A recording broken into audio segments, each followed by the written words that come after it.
Meet the Eternals, Marvel's next obscure property bound for the big screen. During its San Diego Comic-Con panel, Marvel Studios finally confirmed that it's making a movie based on Jack Kirby's Thhe Eternals, giving us our first post-Endgame and post-Far From Home glimpses into what the MCU is going to look like now that Marvel has wrapped up the story it's been telling ever since the stinger for Thhe Avengers introduced a purple bastard named Thanos to the world. You can find out who's starring in the movie here: Angelina Jolie, Richard Madden, and Salma Hayek, as well as what characters they're playing. But who really are the Eternals? The MCU has proven that it can turn obscure comic characters into household names, but, in all fairness, the Eternals make Groot look like Spider-Man. They're not exactly superstars. To explain what the Eternals are all about, we have to go back millions of years, or at least to 1976, when legendary comic creator Jack Kirby released the first issue of the Eternals. Like a lot of the so-called cosmic stuff that Kirby worked on, especially the New Gods over at Marvel's distinguished competition, the Eternals are built on a weird and wild mythology that goes back to the very dawn of humanity. At the risk of destroying everything that we know about evolution, the first issues of Kirby's original Eternals run reveal that an ancient race of supreme beings, referred to as space gods, though comic fans know them better as the Celestials, came to the Earth and created three divergent races from a common ancestor called humans, Eternals, and deviants. You're probably already familiar with humans, it's what you are, probably, but the Eternals are essentially very beautiful humans who live forever and possess various superpowers, including the ability to shoot eye lasers and reconfigure matter at will. The deviants, to put it bluntly, are very ugly people who don't live forever and don't have a consistent pattern of superpowers. Each generation of deviants is different from the one before, preventing them from having a consistent identity or culture beyond. We're jealous of the Eternals. Despite hiding their general specialness from humans, the Eternals and deviants have periodically lived among mankind throughout history, influencing them in various quiet and unquiet ways. That is where the best hook from Kirby's run comes in. When ancient humans were introduced to beautiful people who could fly and shoot eye lasers, they didn't see potential superheroes. They saw gods. When ugly people with red or green skin crawled out of pits and fought those gods, the humans saw demons and monsters. As Kirby gradually reveals in his brief original run, the Eternals aren't just like mythological figures from history, they sometimes actually are the mythological figures from history that people told stories about and built statues of. Though there's a running gag in Kirby's comics that humans have a bad tendency to misspell or mispronounce eternal names, which is why we refer to the eternal named Zuras as Zeus or Makari as Mercury. The main hero in Kirby's run starts off posing as a student named herre who leads some scientists to the ruins of an Incan temple. He eventually reveals that he's actually the eternal Icarus, and his presence in the temple, which the Incans built to honor the Eternals, believing them to be gods, summons a group of deviants and calls one of the space gods, Celestials, down to Earth so that it may judge whether the planet is worthy of continued existence. Given these apocalyptic circumstances, Icarus calls on the other Eternals, including a woman living in New York named Cersei, who once turned a group of oafish sailors into pigs, for all you Homer fans. In addition to Zuras and Makari, the story also introduces Sprite, a young eternal trickster who once appeared to William Shakespeare, Thena, the daughter of Zuras, and probably the least creative use of the misspelled name shtick, and a bad eternal who is primarily identified as the Forgotten One who was excommunicated from eternal society for meddling in humanity's affairs too often. You may know him as Gilgamesh. As the tale of the judgmental Celestial is wrapped up, the Eternals and Deviants come to a truce and realize that, despite being ugly, the Deviants aren't really inherently evil. In stories after that, some Eternals were accepted into human superhero society, with a handful of the more famous ones, especially Cersei, even working with the Avengers in the 80s and early 90s whenever Earth's mightiest heroes had to deal with the Celestials of angry Deviants. However, the larger Eternals society and their own ongoing drama never really managed to break into the mainstream Marvel universe. They got another shot in 2006, though, when the Eternals returned with a new series by Neil Gaiman and John Romita Jr. that made the larger Marvel universe more of a factor and opened with most of the Eternals having no memory of their past lives as immortal gods, or their past adventures with Earth's other heroes, thanks to a scheme by Sprite that allowed him to become human.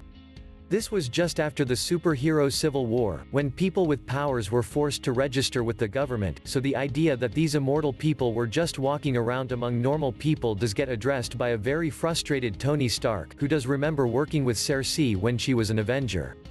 Gaiman and Romita's run ends mid-arc, with some of the Eternals regaining their memory and raising a sleeping Celestial from beneath the earth. Unfortunately, that also summons some alien monsters called the Horde to come and destroy the planet, which is made more complicated by the evil machinations of Icarus's nefarious uncle Durіng, an Eternal with the power to see and exploit people's fears and weaknesses. The story was picked up by writers Charles and Daniel Nauf and artist Daniel Acuna, following their predecessors' lead with a story that introduced a significant amount of infighting and an interesting depiction of the communication between an Eternal and a Celestial, with the latter speaking in an unusual font and with a syntax that makes it clear that they're working with concepts that are beyond Eternal understanding. The deviants don't play much of a factor, though there's a fun insistence that they be referred to by the more politically correct term, changing people. There's also a twist to the basic concept of what makes Eternal people special, as they're no longer strictly immortal.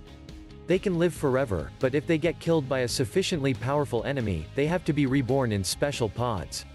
Kirby's Eternals acted a little distant from humanity, as if their immortality made them superior to mortal men, but this revival's primary focus was grounding the godlike characters with more relatable stakes, even if they still spent a lot of time contemplating their cosmic-level destinies. It's sort of like a superhero story where everyone is Bran from Game of Thrones, but most of them are a little less pompous and aloof than he was. That run, and one of the last main Eternals stories, ends somewhat anticlimactically with Akari's calling on the X-Men, a clear, please buy this comic move to help him fight rebel Eternals assembled by Durіng. In the end, all of the Eternals unite to form what's called a uni-mind, a move established in the Kirby books where they basically all merge their consciousness together and then use their combined brain powers to ask the once sleeping Celestial for help against the planet-devouring Horde. He agrees, and using his infinite power, he basically resets the planet to a time before people knew about the Eternals. They're still out there, doing stuff that immortal people do, but mankind is no longer aware of them. That is mostly how the group has stood for the decade since, save for a recent reappearance when Horde-infected Celestials came to destroy the Earth and the Avengers once again needed Eternal backup, but it's also more or less exactly where they've always been, quietly waiting in the background until someone new discovers the truth of our planet's history. The main saga aside, there's a wrinkle in all of this that makes the Eternals a bit more confusing than they probably need to be. See, the characters like to take credit for inspiring all of human mythology, but even in the Marvel Universe, it is explicitly not true. There's a fan-favorite former member of the Avengers known as Hercules, who is basically a super fun version of Thor without the lightning powers, and he also happens to be literally Hercules from Greek mythology. He's the son of Zeus and everything, but he's not the son of the Eternal named Xerxes. So, even though mankind in the Marvel Universe has conflated Xerxes with Zeus, they are actually two different people who both really exist. Then there are the deviants, who claim to have inspired mankind's myths about demons and monsters, but that doesn't explain the existence of Mephisto. He's a guy in the Marvel Universe who lives in hell, wears all red, and is known for making crooked deals. Just ask Spider-Man about his marriage, but he's totally unrelated to the deviants. He's also not technically Satan, but that's another issue. Speaking of real demons, anyone who has read a Doctor Strange comic knows he meets up with demons all the time, whether it's literal hell monsters or extra-dimensional villains like Dormammu, even good guys like Daimon Hellstrom, none of whom are related to the deviants either. The wrinkles don't even stop there. Earth isn't the only planet with a population of Eternals, or at least that wasn't always the case. Thousands of years ago, Xerxes had a brother named Allers who was passed over as leader, causing him and his followers to leave the planet and settle on Saturn's moon Titan in order to avoid any sort of conflict. If you remember the significance of Titan to the Marvel Universe, like which MCU movie it appeared in, you may already see where this is going. Allers later became known as Mentor, and he had two sons with an Eternal named Sui-san. The first was named Eros, and he later grew up to be the cosmic hero Star Fox, not to be confused with Nintendo's Star Fox, who is a fox in a spaceship. The other child, unfortunately, was born as one of the deviants. He had purple skin and a pronounced, bumpy chin, and though he had a relatively normal childhood alongside his brother at first, things eventually took a turn and he grew up to be a genocidal maniac with a fondness for wiping out half of all life in the universe. His name, dramatic pause, was Thanos. With Marvel's Eternals movie now officially happening and nobody mentioning Thanos, it sounds like we'll be spared another appearance from that jerk. We can also guess that director Chloe Zhao's movie will be somewhat based on a few issues of Kirby's original run, considering that South Korean actor Ma Dong-seok is playing Gilgamesh. He's also apparently the villain in the movie, which means we might not be seeing the deviants at all, but perhaps Marvel Studios figured they were a little too close to the Skrulls aesthetically. Kirby was a master of the medium, but he sure loved going back to green, bumpy skin. No matter what though, this weird group of Marvel gods is finally getting its moment to shine. Thanks for watching. Hope you enjoyed.